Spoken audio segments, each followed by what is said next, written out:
We're back, part 2. Folks sharing their story of transitioning their firms to fully, intensely scheduled firms, taking control of their capacity and their workflow and their lives. We're hearing from 2 more folks today who are in kind of different situations to the folks we heard from yesterday. Each have awesome stories to tell. Let's quit talking about it. Come on in, pull up a chair, let's do it.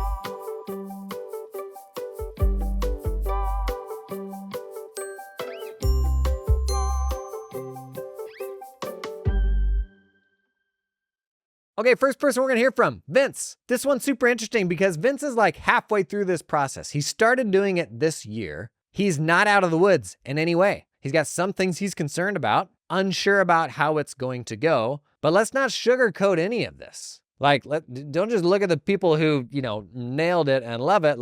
There's gonna be some dark days where you doubt yourself. And so great to hear from Vince here, who's right in the middle of it. Now, they scheduled their clients by quarter, basically, which is really interesting to me. Brenda, who we heard from yesterday, they scheduled based on a specific day, and that's an intake day. Jacob, I think they scheduled theirs based on, was it a week or 2 weeks? Vince, more the other end of the spectrum. They're doing it by quarters, so Q1, Q2, Q3, and you're gonna hear from him how that's going, how he's feeling about it so far. Super interesting, check this out. So to tell you a little bit about us, my name's Vince Porter. We are Porter & Company CPAs, and we cater to high net worth entrepreneurs and real estate investors. So we do a lot of tax and accounting work for big multifamily syndication groups and a lot of high income business owners and things like that. So we've got a team of 15, and we have 3 core services that we do, which are tax planning, tax compliance, and accounting services, which we probably need to rename managed accounting or do something to kind of spice that up other than just traditional bookkeeping. But those are kind of our 3 big core services. Staff of 15 that I think I mentioned.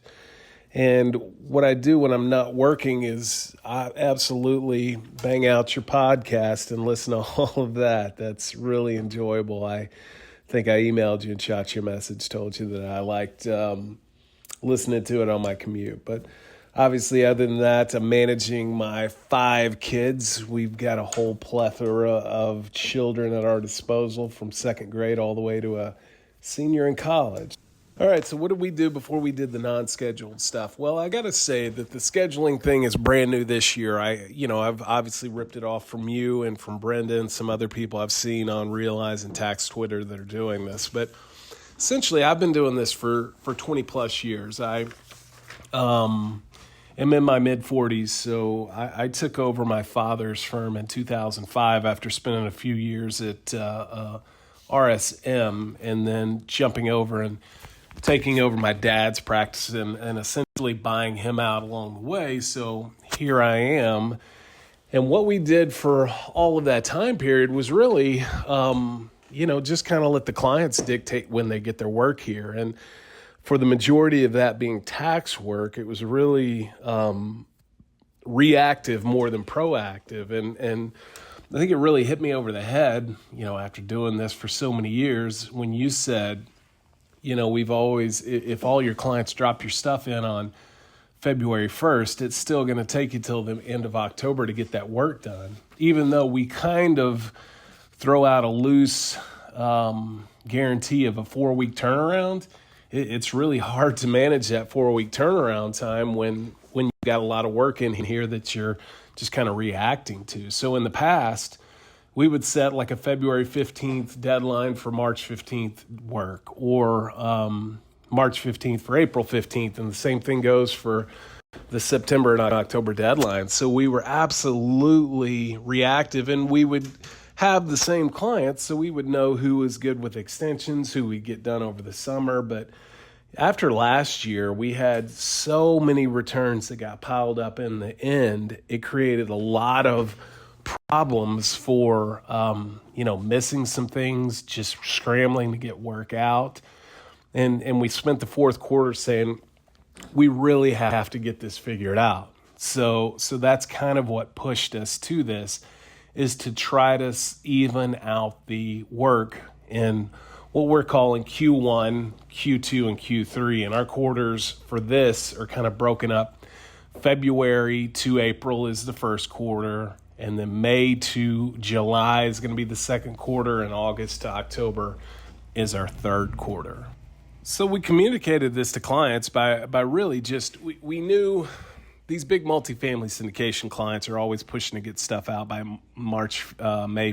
April 15th. So that's a big majority of what we do. So we kind of already got that set out, and then we have our other clients that already kind of come customized into that. But for the rest of the people, our real gap becomes this summertime frame, which hopefully for our Q2 clients is a lot better, because what's happened in the past is we do so much work in the tax season that we get a little burned out or let other things lapse. So we spend this summertime period catching up on other things. And then you fall into the trap where all the staff's taking PTO for their summer vacations.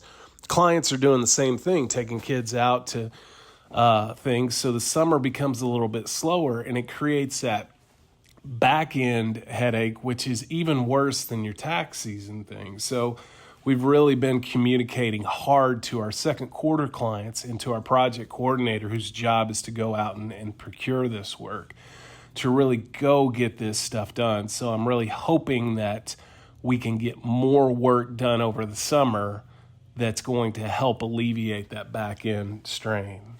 You know, what we're learning is really we've only got so many returns to do. We've got a metric in place in our office where our staff members on the tax side are responsible to get 5 returns done a week. And we really follow the EOS model and traction, and that's really been transformative to my practice. So seeing those numbers really helps us see what staff is more productive or which staff are struggling, and then try to drill down and see what might be going on there. But what it really does is it allows us to see, okay, what is our actual threshold for what Q1, Q2, and Q3 would be, and really kind of help put clients in each of those. But I think kind of what we're learning is just because we put a client in Q1 doesn't mean they're going to get their stuff to us no matter how long we get. So we've got a few of these clients that we identified to do in Q1 that we didn't do that are now bleeding over into Q2. I'm a little concerned that if that happens more here in Q2, it's going to create a back-end struggle for Q3. So that's something we're going to have to look for and be cognizant of. So, I mean, I think going into that, if clients want to get their stuff in here early, obviously we kind of have a communication with them of certainly if we have capacity, we'll allow for that. But really Q1 and Q3 are our, if you want to compare it to Uber, our surge pricing areas. We will not allow for a discount in those periods because we have so much work to do. So if a client, if we've got the capacity to get in there, we will tell the clients we will do the work, but we're essentially going to charge them what we call a rush fee, and that's just an additional fee on top of their already quoted fee, so that it gives us, the motivation to work a little bit harder on that if it is creating overtime for our staff. I got to be honest, I don't have a solution for what clients are doing if we're not getting it in here on time yet. That's, something we're going to kind of try to figure out to get done. But really what we've done is we segmented our clients, like I said, into this Q1, 2, and 3. So my project coordinator only contacts Q1 and Q1. And right now, we're going after all the Q2 work, and she's only contacting them. And then here, starting in May and into June, we'll start getting after our Q3 clients to get all that stuff in. And that's better than what we used to do, which was a blanket email to our entire client base of say, hey, get your stuff in here. And then we were kind of at the mercy of whoever gave us their stuff. And if way more clients sent their stuff in than what we had capacity for, it creates a expectation problem of clients think they can get their stuff turned around in 2 weeks or 4 weeks, but we got a lot more stuff coming in. It creates a lot more issues for us. So that's what I hope the scheduling helps out with, and it seems to be working pretty well right now. I think in looking at all of this, what really helps us out is being able to forecast what this work is and build for capacity, because you're always going to have some attrition. Some clients are going to fall off, or some clients are going to move. But we've got, fortunately, we've got a good pipeline of new clients coming in that, if they fit our criteria and we want to work with them, we can replace them. So we've got to be able to facilitate that. And so when we're building out our metrics for Q1 and Q2 and 3, we've got to build in a little bit of leeway to allow for some premium clients to come in. So if we want to service them, they're willing to pay our fees. And if it's a rush fee, if it's in one of those periods, then we can do that and facilitate that. So I think, like I said, we're new to this. We're still kind of learning on the go. We're not, we don't have a perfected system down right now, but I think it's going a little bit better. Well, I know it's going better than it used to. It certainly seemed to go well in this first quarter. We got probably, for us, I think about 350 returns was our projection. I think we got pretty close. We got to around 325. So for us, I felt like that was fairly well.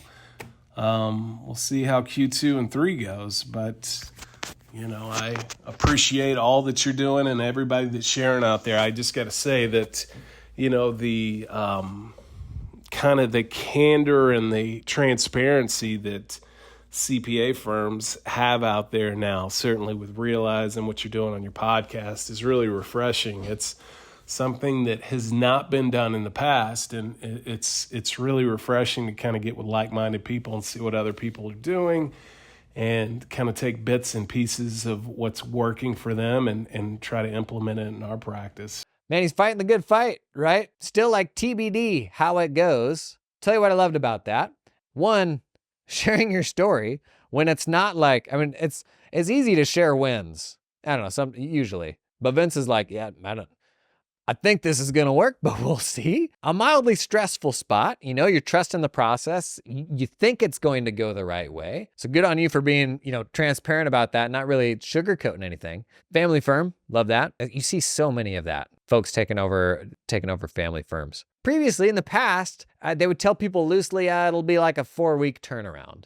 And that was kind of what we told people, was like, 3 to 4 weeks. And honestly, sometimes it would be 3 to 4 months. Every now and then you'd get simple ones and you'd like bang them out in a couple of weeks. But at that point, honestly, you're just guessing. And as soon as you cross that threshold of it's taking too long, oh my gosh, are people burning down your phone lines? And then when you have 100 clients that are late, like things almost just feel like they grind to a halt. So those 3 quarters, they treat February through April as quarter 1, May to July as quarter 2, August to October as quarter 3.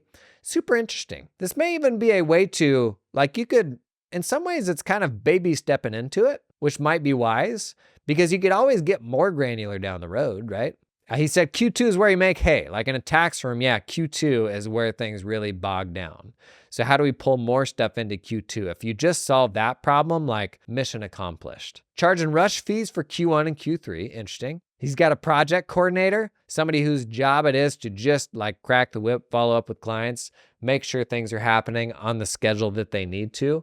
A lot of you, when you hear that, project coordinator, you're like, oh my gosh, in my dreams, wouldn't that be amazing? Somebody that just has the job of ensuring that everything gets in, all the stuff that we need.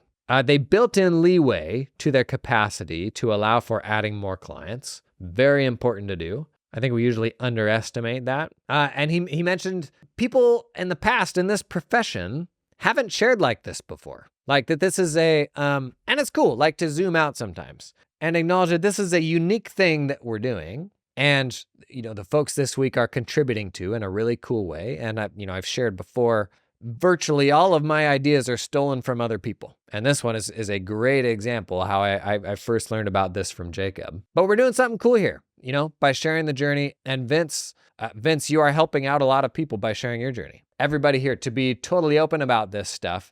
It truly makes a difference. Over 1,000 people listen to this silly little podcast every single day. How many of those folks are going to go and now, we've heard from some people, this is genuinely, in fact, Anne, who we're going to hear from next, this is a genuinely life-changing thing for her that kept her in the profession.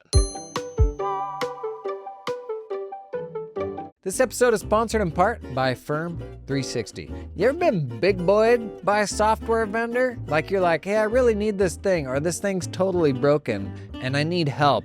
And they're like, let me shuffle you over to here, or let me get back to you on that. And it eventually becomes very clear that they have either no interest in helping you or disagree entirely with everything that you're saying and are not gonna do a thing about it. This becomes more of a problem in my experience the bigger a company gets. The old like, not my problem sort of thing, man, does that get frustrating, especially when it comes to like your practice management system that is the core of your accounting firm. Like to feel like I've invested all of this stuff and we've like dumped all of our company data into this tool to now just like get the shaft like that. There is nothing worse than getting burned by your PM provider. And man, it happens. Like you see the people who have had bad PM experiences. Firm 360, I know a good number of folks in the wild that use Firm 360, and it's admittedly really hard to cut through the noise on practice management systems to know like, oh, what's good with this, what's good with that.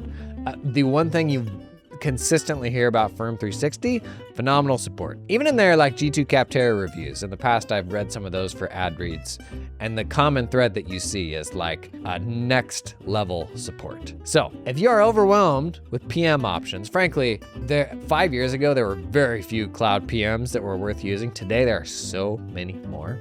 If you're in a spot where you're feeling like, man, I'm just overwhelmed with all this, but at the end of the day, you want to make sure they got your back, man. They're going to be there for you with whatever needs you have. Having a rough day, a little warm glass of milk at the end of the night. You never know. Listen, all I'm saying, support is important. Firm 360 is good at it. That's not even in the ad read. That's just what people tell me. So if you're looking for a practice management system that cares about you as much as you care about what you do, Firm 360. Link in the show notes. Was that a bad ad read? You get the idea. This episode is brought to you in part by TeamUp, helping you recruit top Filipino accountants without any ongoing monthly fees. The difference between TeamUp and all the other offshoring options is that TeamUp helps you hire staff directly. No middleman. You work directly with your new hire in the Philippines. Hire the person, not the company. Guys, gals, gang, here's just a few reasons to hire directly. You have access to higher level talent. Makes sense. You have complete control over team culture and training. They keep 100% of what you pay them, and it's a lot more affordable for you, so you can retain your team for the long term. TeamUp can source accountants with experience working at US or Australian firms, familiar with tools like Xero, Cubio, and Dex. Also recruit specialist roles, team leaders, tax specialists, administrative assistants. Thought experiment. What if you had an executive assistant for the first time this tax season? Just throwing it out there. What would they do? Start at that email video I did on the main channel recently. Get help with that stanky old inbox. I digress. TeamUp recruits these talented folks for a flat one-time fee of 4,000 US American dollars. That's it, 4K one time.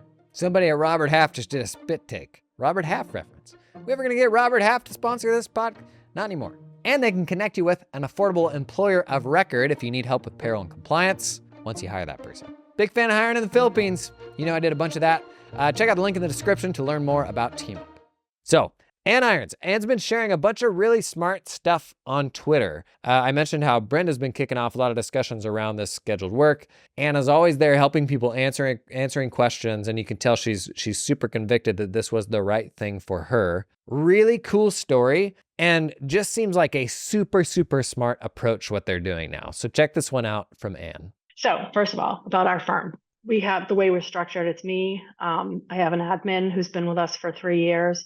I have an accountant who I just promoted to senior accountant. He's been with us for 3 years as well.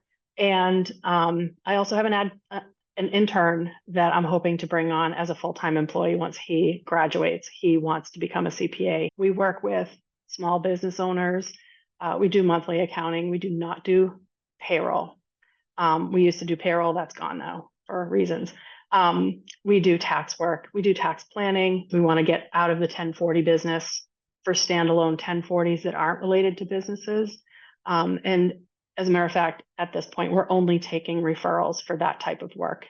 We do have a minimum price. That's another thing that we changed 2 years ago. So I'll get into the list of things that we changed. But what it used to look like really is probably a lot like most small firms, right? Um, and before COVID especially, we did a whole bunch of 1040 work.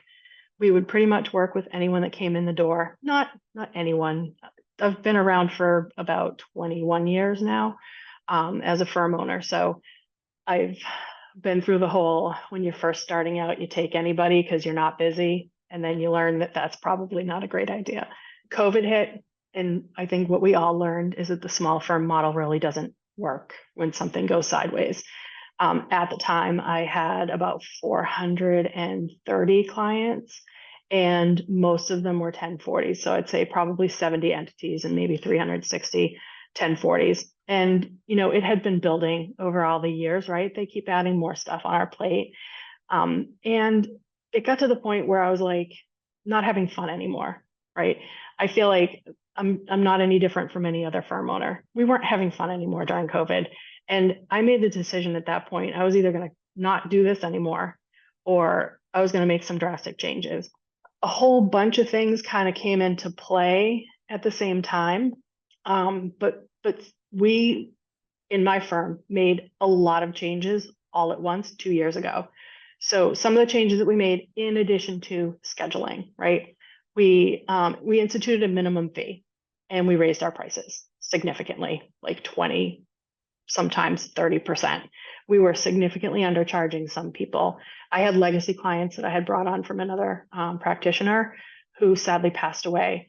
But she had been charging way low fees. And this was, I had not brought these people up to our standard fees. So that was something that really needed to be fixed. And COVID kind of sent that sideways, and it needed to be done. So that was one thing. Another thing we did was the scheduling, which I'll get into in a minute. Another thing we did was pay up front. I was spending all this time chasing people for money during COVID. Another thing we did was, although we don't require using our portal, we instituted using a portal to deliver documents. What it looks like now is we have way fewer clients. And it wasn't because people left because of the scheduling, although that was part of it, I think, for some clients. A lot of it was a pay up front, and a lot of it was, I'd say probably a small part of it was a pay up front. A lot of it was our price increase.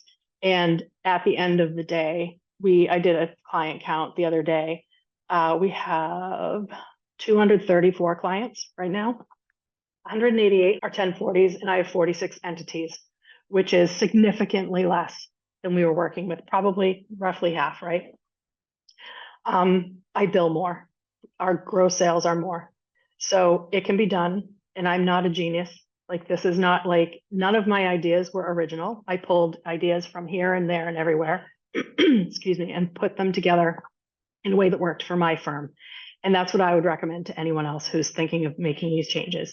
Make the changes that you want to make, that you're comfortable with, that you think will fit your client base. Jason, I actually stole the scheduling idea from you. I watched I don't even remember what it was, but you were talking about, why are we letting clients dictate when we do our work? That's ridiculous. It is ridiculous. Like, why are we doing that? So it looks a lot different here. What we used to do, similar to other firms, I think, is, when clients had their information ready, they would drop it off or send it in one way, shape, or form, right? They would come in, they'd call for a meeting, they'd come in and meet with us, hand us documents, unopened mail over the table. And sometimes, which is also ridiculous to me, or they'd drop off, or they'd mail in, or they'd electronically send it to us, however they felt like it. And we would start the work then. We had no idea what the volume was going to look like. We had no idea when that was going to happen. And usually it happened right before the deadlines, because human nature is if you have a deadline, and not everyone, but in general, if you have a deadline, nothing really gets urgent until that deadline looms. So here we are after the fact. We've made all these changes, and now we schedule our clients. I know that Brenda Cannon does it differently. She lets people schedule their meetings. We don't. We schedule them and we tell them this is when you're assigned, and I'll get into how we got there as well. We assign them a time frame. They give us their stuff shortly before that time frame begins. We give them the option to book a meeting that week if they want to. If they don't want to, that's fine too. We do their work that week, and some of it sometimes spills over into a second week. And then if the work isn't completed and the client doesn't have the information that we need, or they're not responsive to our questions, at the end of that second week, we're doing extensions. It might be February 20th. It might be March 3rd.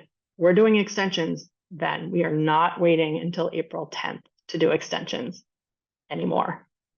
It's not happening. Telling the clients about all of this.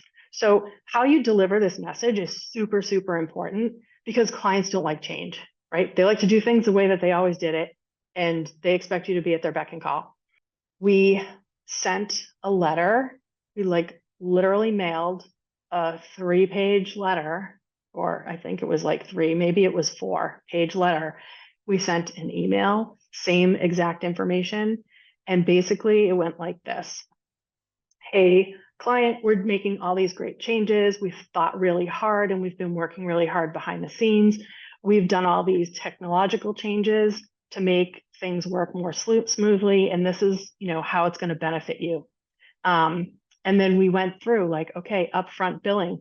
We're doing upfront billing because we pretty much know what your tax return is going to cost. We've worked together for a while, and yes, we are increasing our prices, but we want you to know, because what's one of the most common complaints? I didn't know how much my return was going to be, and then they complain about the price after the fact. This way, if they don't like the price, they know upfront, and they know they can go somewhere else if they choose to do so. Or they can have that argument with me upfront if they choose to do so. So, hey, we're letting you know upfront how much your tax return is going to be. There's no more black hole mystery, whatever, of finding out at the end, right? People liked that. Some people squawked about that. Some people did not like paying upfront, and some people left because of it. And okay, that's great. You don't fit. Sorry, we don't want you to stay anyway. So that was part of it. We also raised our prices. I mentioned that. But the scheduling piece. So what we did was we told them, all right, so a lot of times, it's been a struggle to get the work done all right before the deadline. And what we've done is we've looked at, and this is what we did the first year, we looked at when they filed the previous year. We have our e-file records. We sorted them by date, and we literally took the first, 20, 30, and assigned them to our first week of work, right? And we said, and this was a separate communication, but we told them up front, this is what we were going to do. We're going to assign you a time frame. We're going to ask you to provide all of your documents in that time frame. And then we're going to dedicate that time frame to your work. We will be very responsive to your any questions that you have. We expect you to be very responsive to us. If at the end of that time frame, we haven't finished your return and we're not making any progress forward, we'll be doing an extension for you at that time. I will tell you, the feedback I got, I don't think I had anyone complain about that. The scheduling was not the reason anyone got mad at me that year. People like having a deadline. They like having a deadline that's not just some nebulous government deadline, right? April 15th is your deadline. Well, when do they start thinking about the April 15th deadline? March 25th, right? So if I'm telling them your week is March 3rd, they're thinking about that at the end of February. Oh, all these documents that I got, I need to have that all ready for Anne by March 3rd, right? It's not April 15th anymore. The feedback that I got, and I didn't get feedback from everyone, but the feedback that I did get, like having a deadline. I like knowing that you're working on my return. And the best thing, It's fast turnaround. The first year, we were still working through it. It was probably 2 or 3 weeks turnaround, which is great compared to dropping stuff off at the end of February and getting it back April 10th. The other thing that does is people aren't calling and asking, where's my stuff? Do you have everything you need? What's the status? When will you have it done? I got maybe 5 status calls and emails this year, 5 out of 234 clients. Okay. That is life-changing. I am not fielding phone. Let's face it, it's a waste of time to be giving these status updates. Yes, people need them, but what if you eliminate the reason that they're even asking? That's what we did. They're gone. We don't get them. So in addition to the mailing and the email, I had a mandatory 15-minute Zoom call or in-person meeting, or sometimes a phone call, but usually it was a Zoom. And I would sit and everyone had to have a meeting. Not all of my clients have a meeting every year. I'll be honest. Some of them don't want to see my face. They're happy just emailing me or calling if they have questions. There are others that we're always in touch. But that year we had mandatory meetings, and every single person, same message. Look, we made all these changes. This is how it's going to benefit you. These are things that we're using. These are the tools that we're using, and these are the reasons why. And this is the way that's going to benefit you. So, the feedback about the turnaround time was great. The feedback about the scheduling was great. But we also made other changes, and that kind of contributed to dropping some clients that were no longer a good fit, right? So a lot of our lowest price clients who were price sensitive dropped off. Hence, I bill more as gross now than I did before with half as many clients. What else? There's a ton of upfront work that goes into this. I'm not gonna lie. Take what you think you're gonna need for time to get all of this set up and triple it. And then you'll probably be around on point. We had to go through the list and figure out who should be scheduled when. That first year we used Practice Ignition. That's how we get paid up front. We use that for our engagement letters as well.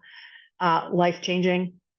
I am not chasing people for money now. I mean, every once in a while I find someone who, like one of my non-tech people who don't sign online, we're printing off like the engagement letter for them to sign in person. And sometimes I don't collect a check because it's outside of the process, right? So it is what it is, but there are 10 of them instead of 430 of them. So getting that all set up was a lot of work, right? But also saves 20 times the time that was invested up front, and it's saving it ongoing. We used a different portal this year. We used Financial Sense.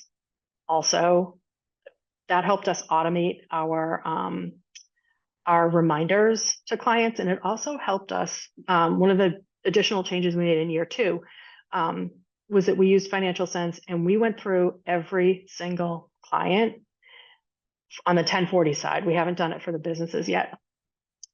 We went through every single client and literally created a document request for them. Okay, W-2 from IBM. You need a mortgage statement from, whatever mortgage company. You had investments with Morgan Stanley. You had Merrill Lynch. You had a Bank of America interest. Like, we literally listed out all of their documents that they needed, because also, what is the other question that you get from people? Do you have everything you need? What do I need to give you? That I got a ton of positive feedback on, because Financial Sense is great. And I know this isn't like a plug your technology conversation, but we were able to put that together, automate the reminders, and then also, the reminders that go out are, here's your list of open items. So everybody knows what's still open on their side. And once they've completed that, the turnaround is very quick. Like, we are being told that the last piece of information came in, and we're working on the return fairly quickly and getting it out to them before they have the opportunity or need to follow up with us and ask us for a status, right? So that is also life-changing. So that's just my little plug for that piece of my tech stack. I would say if I had some advice for people who are thinking about doing the scheduling process, is have grace with people who don't fit in the box, right? There are some people who are going to resist. There are some people who won't understand it at first and will struggle with the concept. Just be kind to them and help them along. And there are some people who will never get on board, and you can decide yourself whether you want that relationship to continue or not, whether they're a good fit for your business model or not. Some of the results that came from doing this scheduling, and I can't tell you how important this has been for my firm. I'm able to schedule out the work that I know my people can complete in a reasonable time frame. So I worked way more hours than I wanted to work. My goal was 55, maybe 60. I hit 68, I think was one of my longest weeks. And I averaged like 59 for all of tax season. I think I went back to like January 1st through the middle of April. That was more than I wanted to be working. I wanted to target like 55 to 60 for every week. My staff did not work more than me. I worked the most hours. So my staff were working maybe 55 tops. I don't think anyone had a 60-hour week at all. So from a staff standpoint, this makes life so much easier. How the process actually looks on the inside of the firm, the client is scheduled for, say they're scheduled for next week. We ask them to have all of their documents in by Friday of this week so that we have time to look at everything before our meeting. And so that we can tell them at our meeting if we have questions, if there are missing documents, we can go over anything that we think that came through on their questionnaire that we need to follow up on or get more information on, so that that meeting is productive. We're not kind of flying by the seat of our pants and going, oh, well, here's all your stuff that you're just handing me right now. I should know that every document is there. So that's kind of the first piece of it. So we have an opportunity to look at the documents. We have an opportunity to put together questions, and quite frequently, especially in the beginning of the season, we've been able to complete a first run through of prepping the return. So I'm having meetings with clients and I'm saying, okay, it looks like we have all of your documents. It looks like we've got all our questions answered. Do you have questions? Yes, you have questions about this, that, and the other thing. And I can tell them, well, okay, now that we've had this conversation and we know that we don't have any open items, we've done the first pass of your return subject to review, but this is what it looks like. Next steps are, and we have that return out to them that day or later or the next day. And they are blown away by that. They're blown away by that. Can you imagine having returns out to somebody a day after you meet with them? That's what we're doing. Not every single time, but on a regular basis. It's not unusual for that to happen. If we're not able to get all of the open items answered, or if there are documents that people just can't get, they left a job, didn't get a W-2, and they don't have it yet, and they have to go back to the old employer. Like, we will work with people if that's the case. If somebody just isn't responding to us, the end of that second week, the extension gets done, and we're having conversations with them all along. I will say this: if you think your clients are going to be mad about doing this scheduling and you're worried about how they're going to take it, just the first year, just roll it out to clients that you would be okay if they didn't stay, right? The clients that maybe you were thinking about that they might not be a good fit for your firm anymore, or clients that you think are just so easygoing, they're not going to care. you're just going to go ahead and roll it out. Then you gain confidence, right? And then you roll it out to the ones that you think might have a problem with it. I'm going to tell you, like I said, probably 2 or 3 times already, I had almost no negative feedback about the scheduling process, almost nothing. People were happy to have a deadline. They were happy that they got faster turnaround. They were happy that they got our attention for that focused period of time, that they got our attention. They were always able to reach us. They were always getting an answer back very quickly because we were focused on that cohort of clients for that time period. One of your questions was, what if people want their stuff earlier? And we haven't really run into that. I don't know, like I would, if somebody got an assignment for like their time frame was in March and they wanted to get their stuff done, or wanted to get their stuff done earlier, I would welcome that. Like I'd be all over it. I'd just move them up. We do have people asking for later time frames, and we do limit that. We limit the movement. The first year, I'm going to tell you one more thing, and then I'm going to be done. I'll let you not listen to my rambling anymore. The first year, we were a lot more flexible with people in terms of moving their assigned week, if you will. And what we ended up with was a whole bunch of people in that last week of March who had rescheduled from like earlier in the season. So we kind of put the kibosh on that this year and said, we're only rescheduling. We have this time frame for reschedules. And once that time frame is gone, I think Wednesdays from 2 to 4. And that's how we never had the regular people have that time frame available to them. So that's how I knew they were a reschedule, which is important information. Wednesdays from 2 to 4, once that time frame is gone, you're going on extension. We can't accommodate further pushback of that, because unless there's a really, really, really good reason that someone needs their return, every once in a while you have that. Anyway, this was super fun. And let me know if you have any other questions. Thank you. Man, how is that for a crash course on how to do this stuff? And just super inspiring.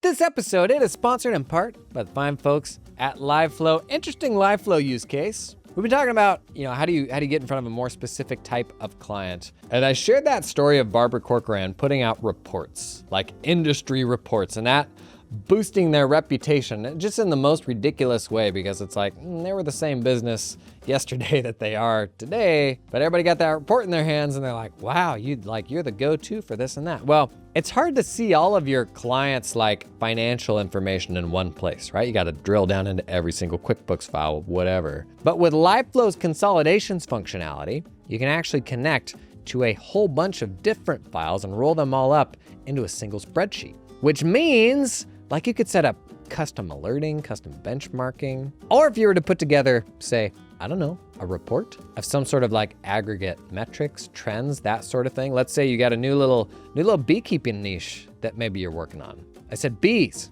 beekeeping. Let's say I got 15 of those clients right now, and I want to put out a little report, and I could roll up those 15 into some consolidated reporting. Look for some trends. If I see some trends, ask that client if they want to, be interviewed and be a part of this report. And it is all because LiveFlow's consolidations feature lets you roll up a bunch of different companies, whether they have the same chart of accounts or not. I did a 5-minute demo day if you haven't seen it yet on YouTube. Pretty cool, showing off the consolidations feature, just a super quick visual, the cleanest way I've ever seen, most straightforward UI for doing big complex consolidations. There's a lot of good information in those accounting files, and it's in some ways it's kind of trapped in those ledgers. LiveFlow, it's a good way to get them out to your spreadsheets, be it Google Sheets or now Excel they support. Pretty exciting. Learn more about LiveFlow, check out the link in the show notes. This episode is sponsored in part by Right Networks. Gang, exciting news here. Now I know tax season just ended, and you need a great place to rest and recharge. I love technology and how it can elevate the accounting profession. So today I want to tell you about Right Now. It is a brand new conference I will be a part of in Austin this May. It's designed for accounting and tax professionals. Right Now is where you can connect and collaborate with thought leaders and an established peer community to learn all the ways you can grow your firm. And the speaker lineup, amazing. You got worldwide AI sensation, Dr. Radhika Dirks, The innovative folks from Writeworks, plus leading accounting experts coming together to give you the tools, insights, and secrets to make your firm all it can be. Hello? I'm speaking. I didn't make it on the list in the ad copy? That's an outrage. And right now, you can save 15% on registration when you visit writeworks.com/rightnow and enter the code STATS15. That's STATS15. It's all happening May 14th through 16th in Austin, Texas. You won't want to miss it. I'll put the link in the show notes along with that code. I'd love to see you there. Come hang in Austin. Anne's superhero breaking point, COVID. Getting into COVID and just ending up in this impossible situation. She's like, man, I am out of here or I'm going to do something completely different. A 21-year firm owner who then just goes and rips off a whole bunch of Band-Aids all at once. Imagine having a way of doing something for 21 years and not being so prideful as to be unwilling to be like, I'm doing this wrong, and let's throw out the kitchen sink. We got to find a totally different way to do it. Anne said she's not a genius, no original ideas, pulled a bunch of ideas from different people and integrated them in a way that made sense for her firm. Isn't that just the way to do things? Some gems on deadline psychology. Nothing gets urgent until the deadline looms. Ain't that the truth? And so by giving clients like more practical deadlines, where if you get us your stuff by this time, we can be super responsive and we can turn it around really quickly, as quickly as effectively one day in some situations. Holy smokes. She even said within 2 weeks in their first year, which is phenomenal for a tax firm if you're turning things around within 2 weeks. That deadline imposed on their clients, which is different than like the actual government deadline, is a useful like lever. Like a lot of their clients, it sounds like, actually appreciate that. Some smart things there too about the framing of how this will be great for you, the client. Not just for us and our business, but how this will be better for you. The fact that this is going to mean we can turn it around much quicker. Man, everybody will love that.